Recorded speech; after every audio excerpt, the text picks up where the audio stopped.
Here's a simple breakdown of how to apply for USPS jobs online. First, you need to meet a few basic requirements. You must be at least 18 years old at the time you're hired. If you're 16 and already have a high school diploma, you're good too. You'll also need to be a US citizen, a permanent resident, or a citizen of a US territory like American Samoa. Now, let's talk about the actual application. Go to the official USPS website and search for job openings in your area.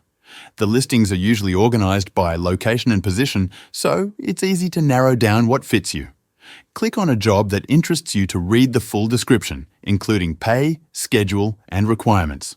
When you're ready, hit the Apply button. The application will ask for your recent job history, so have that ready. If the role involves driving, they'll also check your driving record. Once you submit the form, USPS will send you further instructions by email. Keep an eye on your inbox. Sometimes responses can take a few days. If they move forward with your application, you'll go through some screenings. That could include a background check, a drug test, and a medical assessment.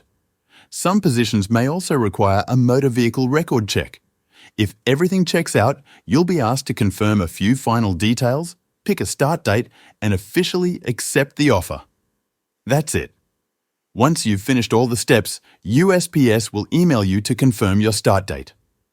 It's a pretty straightforward process, but be sure to check your email regularly so you don't miss any steps.